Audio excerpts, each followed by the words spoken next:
Herkese merhabalar hanımlar. Bugün yine çok güzel bir motifle karşınızdayım. Bundan çok güzel battaniye, bebek battaniyeleri çalışabilirsiniz. TV battaniyeleri çalışabilirsiniz ve oldukça kolay bir model, hızlı ilerleyen bir model. Dilerseniz yapımına başlayalım. Ben görmeniz açısından öncesinde küçük bir alana çalıştım. Bunun üstüne yapacağım. Onu nasıl yaptığımı göstereceğim size şimdi. Malzemelerimiz baby cotton iplerim var. Gazzal olması lazım markası. Tığım var. Bir adet de makasım var. Hemen yapımına başlayalım. Şimdi ben bunun üstüne devam edeceğim. Siz nasıl yapacaksınız başlarken? Atıyorum bebek battaniyesi üzerinde söyleyeyim. 90'a 90 ölçülerde çalışacaksanız 90 santim uzunluğunda zincirinizi çekiyorsunuz ve ilk sıraya sık iğne yapıyorsunuz. Şurası yani olmuş oluyor. İsterseniz bu sık iğne hani gözünüze az gelirse 2 veya 3 katla çıkabilirsiniz şuradaki kalınlıkta. Bence şurada şu an 4 tane sık iğne var. Bence bu kalınlıktaki sık iğne daha güzel olur diye düşünüyorum. Çünkü battaniye çerçevesi gibi olur.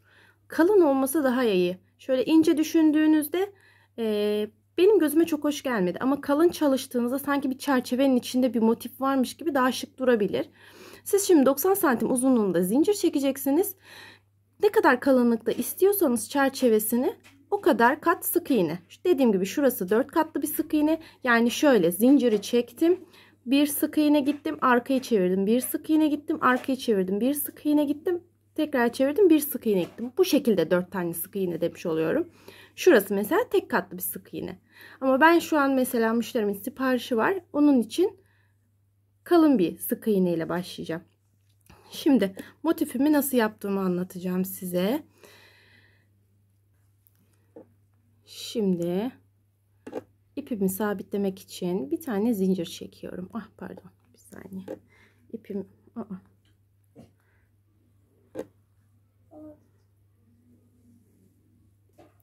Şimdi bir adet zincirimi çektim. Şu görmüş olduğunuz bir adet zincirimi çektim. Bunu sabitleyeceğim. Şu köşe var ya.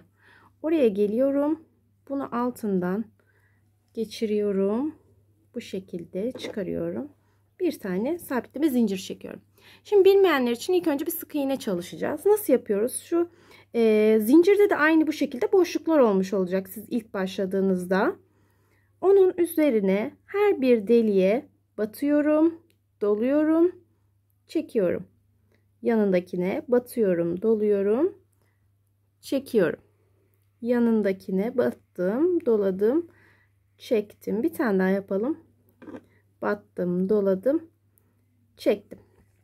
Şimdi bu sırayı komple sık iğne yapalım bu şekilde. Bitirip gelelim. Şimdi yeşil ipimizi alıyoruz. Yine başlama zincirimizi bir adet çektim. Sabitleme zinciri diyelim daha doğrusu. Şimdi şu köşeye geliyorum.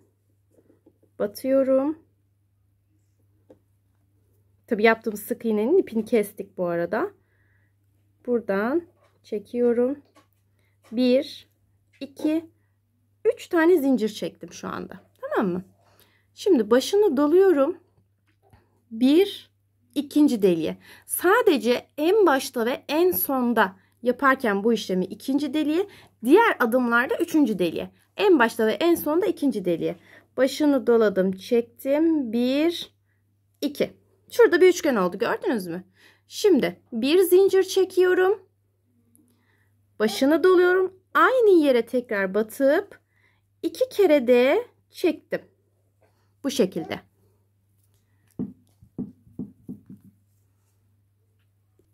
Devam edelim.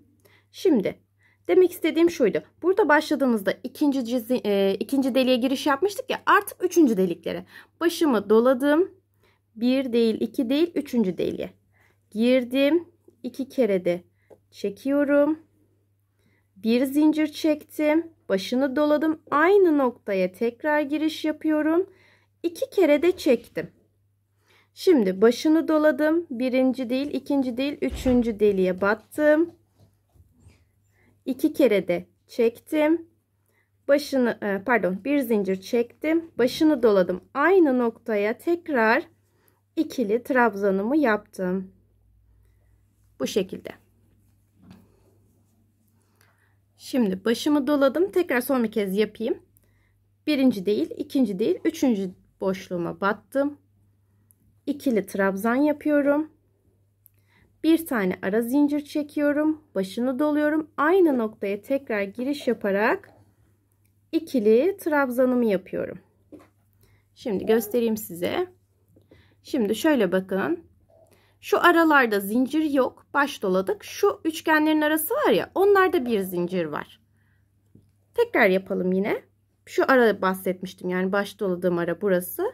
Başını doladım. 1, 2, 3. boşluğa battım. İkili trabzanımı yaptım. Şimdi bir zincir çektim. Başını doladım. Tekrar ikili trabzanımı yaptım. Bir motif daha yapmış oldum. Şimdi sıra sonuna kadar bu şekilde gelelim. Son bir adet kalınca o son kapamayı, ikinci sırayı nasıl yaptığımızı göstereceğim. Evet, şimdi sıramın sonuna geldim. Gördüğünüz gibi 2 tane deliğim kaldı. Ne yapıyorum burada kapatmak için? Başını doladım. Köşe noktama geldim, battım, doladım. Şimdi buraya bir tane ikili trabzan yapacağım. 1, 2. Bitti. Bir zincir çekiyorum. Makasım nerede? Şöyle kestim. Zincirimi çektim. Gördüğünüz gibi yeşil sıramız bu şekilde oldu. Şimdi üzerindeki kiremite geçeceğim. Şimdi başlama sabitleme zincirimi çekiyorum. Bir adet her zamanki gibi. Çektim. Şimdi bunda nasıl yapıyoruz? Şu köşeleri ayırt edemiyorsanız şöyle bir yöntem izleyebilirsiniz. Şuraya tığ soktuğunuzda şu nokta var ya, orası sizin en düzgün ve olması gereken köşemizdir. Oradan soktum. Arkadan başlangıç zincirimi aldım. 4 tane zincir çekiyorum şimdi. Ah, pardon, çok pardon. 1, 2, 3. Hayırlı yaş annem. 4. Tamam, 4 tane zincirimi çektim şu anda. Şimdi başını doluyorum. Şu aralar değil, bakın. Şu üçgenler var ya, ters üçgen mi diyeyim, ters üçgen diyeyim. Bunların içine 3 veya 4 tane, nasıl arzu ediyorsanız, ben üçlü çalışmıştım bunda. Yine üçlü olarak devam edeceğim ama pof pof dursun, daha böyle pofuduk dursun isterseniz dörtlü çalışabilirsiniz. Ben şimdi üçlü çalışacağım. Sabitledim, 4 zincirimi çektim, başımı doladım, ters üçgenin içine geldim. Şimdi 1, 2 defa da çektiğim trabzanlar yapıyorum. Başını doladım. 1, çok pardon. Çok pardon.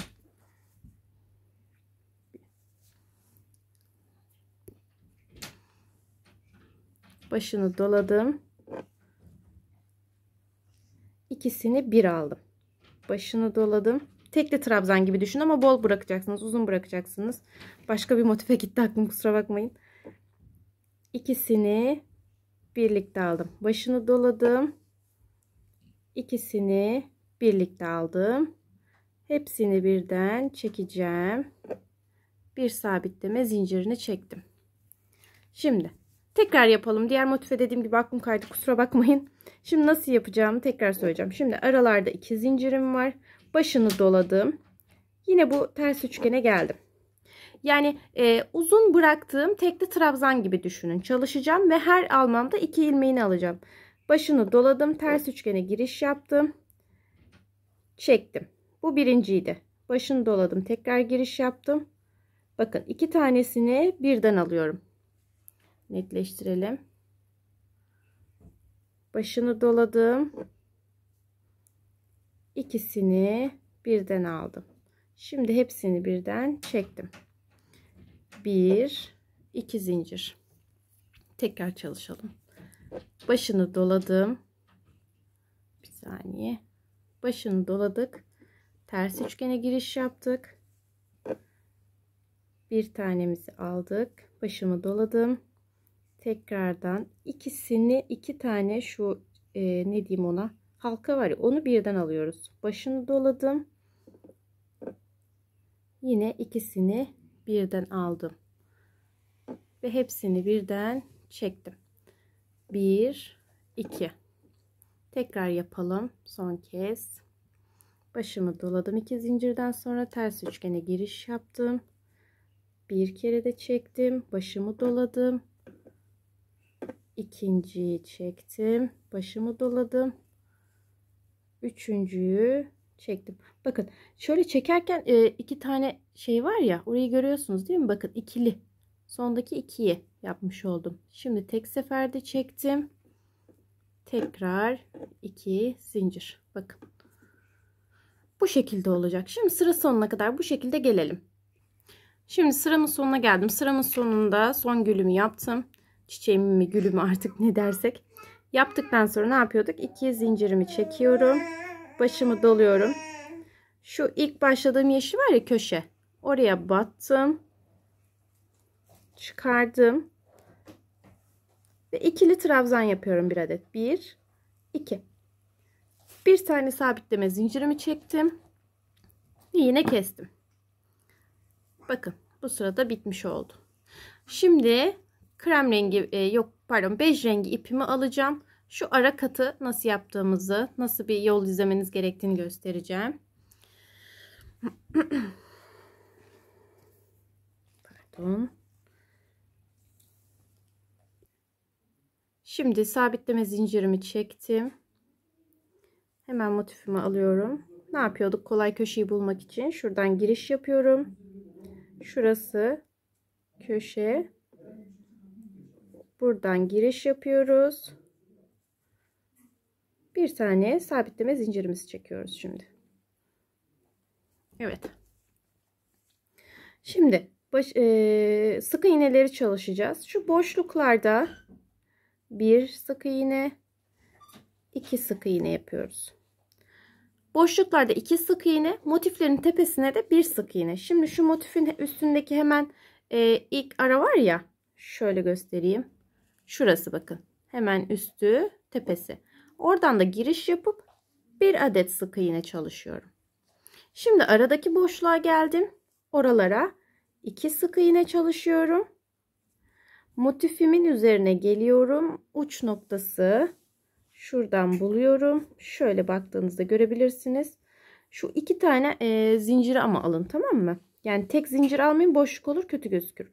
Bakın buradan giriş yaptım. Başını doladım. Çektim. Tekrar araya geldim. 2 sık iğne. Tekrar motifimin üzerine geldim. 1 sık iğne. Yani boşluklarda 2 sık iğne, motif üzerlerine birer sık iğne yaparak burayı da bitirelim. Şimdi sona geldim ben. Sonunu da göstereyim. Gördüğünüz gibi burada bir boşluk var. Yine aynı mantıkla buraya da şurayı arkaya saklayalım. Evet. 2 tane sık iğne yapıyoruz. Şimdi bir zincir çektim. Dönüyorum. Şimdi yine tüm boşluklara sık iğne yapıyorum. İlk boşluğum, girdim, doladım, çektim. Yandaki boşluk, girdim, doladım, çektim. Şimdi sıra sonuna kadar her birine sık iğnemi yapıp ikinci kattaki sık iğnemi tamamlamış olacağım. Bu şekilde. Pardon. Birlikte biraz daha yapalım isterseniz. Hemen yandaki diğer yanına geldim. Tüm boşlukları bu şekilde sıra sonuna kadar dolduracağım. Dolduralım, gelelim. Şimdi sıramın sonuna geldim. Orayı da yine tekrar gösterelim. Şu iplerimi arkaya şöyle çekeyim. Yine köşede bir tane noktam kaldı ya, oraya batıyorum. Dolayıp çekiyorum. Tekrar bir zincir çekiyorum. Yine aşağıda ne yaptıysam aynısını yapıyorum.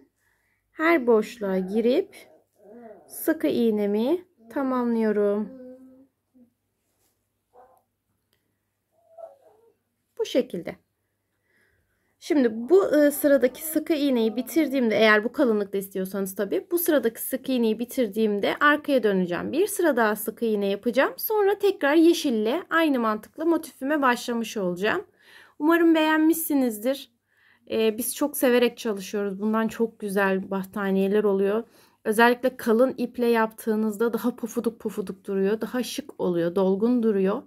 Biz çok beğenerek çalışıyoruz dediğim gibi. Umarım siz de beğenirsiniz. Hatta beğendiyseniz videomu beğenmeyi, kanalıma abone olmayı unutmazsanız çok sevinirim. Kendinize iyi bakın. Hoşça kalın.